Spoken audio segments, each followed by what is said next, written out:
Hello বন্ধুরা, আজকে ভিডিওটা একটু অন্য ধরনের হবে। আশা করি তোমরা পুরো ভিডিওটা দেখবে। অন্য ধরনের একটা ভিডিও তোমাদের সাথে শেয়ার করলাম। ব্লগটা কেমন লাগলো সবার শেষে অবশ্যই কমেন্টে জানাবে। তো আশা করি দেখি কতজনের ভালোবাসা পাই এই ভিডিওটা থেকে। এই যে আমাদের দেখেছো এখানে কুমড়ো গাছ হয়েছে, উপরে লাউ গাছও হয়েছে। আজকে আমাদের কুমড়ো শাকের তরকারি হবে, এই জন্যে কুমড়ো একটা কেটেছে, এটা সরু, এদিক থেকে মা আর একটা কেটেছে দাও। এই যে, আর এই কুমড়ো শাকের একটা সমস্যা কী বলো তো, হাতে লাগলে হাত কুটকুট করে, তাই না? তো আরেকটা মনে হয় কাটবে, মা আরেকটা কাটবে, আরেকটা কাটবে। তো চলো মা ওদিক থেকে কেটে আনুক, এইগুলো আমি এখন কাটতে বসি, কারণ 12টা বেজে গেছে, এখন আমাদের রান্না হয়নি।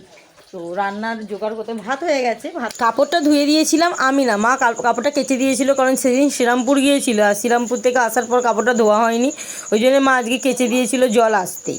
তো আজকে সকালবেলাটা শুরু হয়েছিল 8টা থেকে, কারণ ঘুম থেকে উঠেছিলাম তখন 8টা বাজে, যেহেতু রবিবার ছিল তার জন্যই ঘুম থেকে উঠতে দেরি হয়ে গিয়েছিল। তারপর মায়ের হাতে হাতে টুকটাক কাজ করে দিয়ে আমি এদিকে জলটা তুলে নিয়েছিলাম। 12টা বেজে গেছে, 12টা বেজে গেছে, আজকে জলটা তাড়াতাড়ি দিয়ে দিয়েছে, আর ভালোই জল দিয়েছে জানো তো।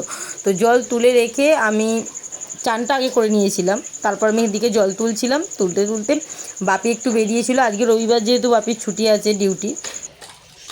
কালকে জল আসতে দেরি হয়েছিল, মানে জল আসতে দেরি হয়েছিল মানে 10 মিনিট জলে এসেছিল, তারপর চলে গিয়েছিল, আবার 1টা পৌনে 2টোর সময় এসেছিল জানো তো। আজকে জল দিয়ে দিয়েছে। তো কাজ করতে করতে জলটাও আমায় তুলতে হবে, নাহলে জলটা চলে গেলে আমাদের আবার ওই রাস্তার কল থেকে জল তুলে আনতে হবে। এদিকে মা কুমড়ো শাকের ডালনা করছে। কুমড়ো শাকের ডালনাটা আর ভিডিও করা হয়নি। তারপর দেখলাম এদিকে আলু শাক সব কাটতে বসে গিয়েছিলাম আমি। মা আমাকে প্রথম শাক বাচ্চাটা, মানে শাকটা কীভাবে বাস্তায় দেখিয়ে দিচ্ছিল, যে ডাঁটাগুলো নিতে হবে না, যেহেতু শাকগুলো আজকে বাপিতে এনেছে বাজার থেকে, ভালো না, তো ওই জন্য অল্প নিয়েছিলাম, বেশিরভাগটাই নষ্ট হয়েছে। আমার বাপি জিনিস কিনে এরকম নষ্ট বেশি হয়। তারপর এদিকে টুকটাক কাজ করতে করতে, বাপির সাথে গল্প করতে করতে সময় পাস হয়ে গিয়েছিল। তো এভাবেই রবিবারটা আমার কেটে গিয়েছিল। তোমাদের কিভাবে রবিবারটা কাটলো অবশ্যই কমেন্টে জানাবে। আর এদিকে আমি শাক বাছছিলাম, দেখো শাক বাছতে এমন কিছু সময় লাগেনি, যেহেতু ডালনা হবে তার জন্য তো বেশি শাকের দরকার নাই।